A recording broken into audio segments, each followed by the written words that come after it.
Hello, I'm Huck Casillas. I'm a new applicant for the RA position. I'm a little sick and I sound weird, that's why I'm outside. The first question is revolved around if you're organizing an event with some RAs and they aren't pulling through on what they promised they would do.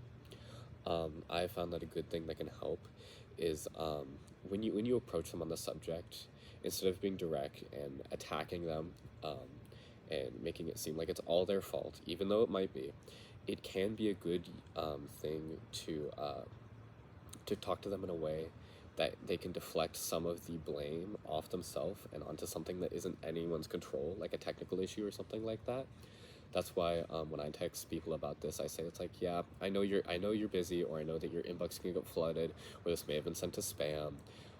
Just because it gives them a way um, to kind of get rid of the awkwardness of the situation that you're coming to them and attacking them. It really gives way to a more neutral approach, and so that everybody can just do what they're best at, and give as much as they can if they're not also trying to defend their actions. That's something that I've noticed that can really help. The second one is about issues with roommate agreements and other conflicts like that. And I'm dealing with this currently. My roommate plays games very late in the night, and it affects my sleep. So what I've started doing is first I started by doing things with just me, things that I can do to help.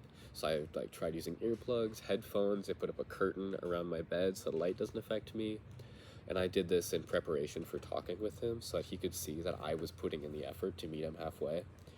The conversation that we did take didn't go as well as I was hoping it would. It ended up with him basically saying that he can't change his habits and it's not really his responsibility. Um, and so I talked with my RA, people on the floor, for advice and things that I could do.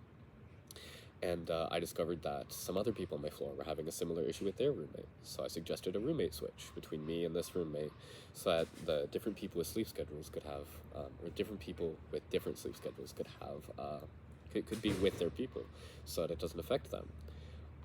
Because even though he has a different sleep schedule to me, different habits to me, it doesn't mean he's an awful person. We're just different, and it's just not necessarily compatible. And I talked with the RA about this, and she agreed that it's the best course of action, so we're going to pursue that.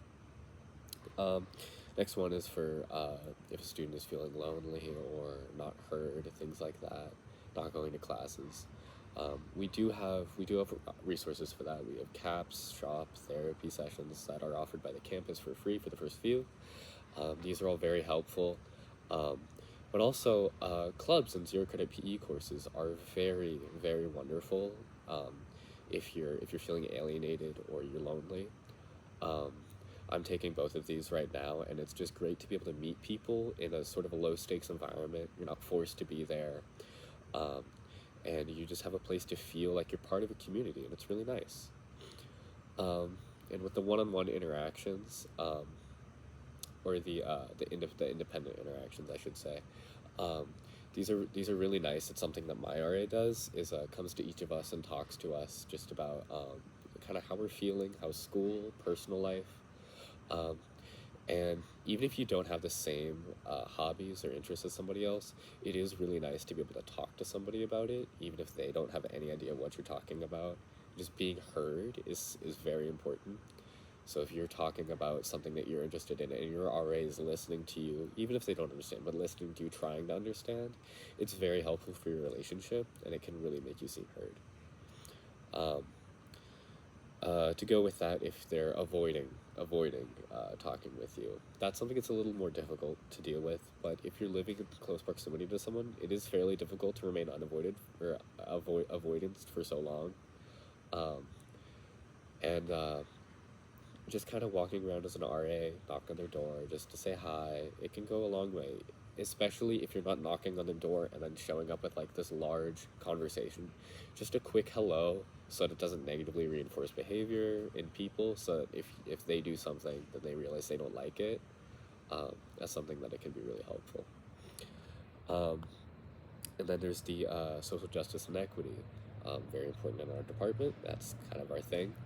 Um, and even though there's like housing groups, like I'm in the LGBTQIA plus group, for the housing theme, even though we're all sort of united under this community, everybody has different experiences, and so you have to approach that in different ways. That's why it's helpful to get to know your neighbors and everything like that.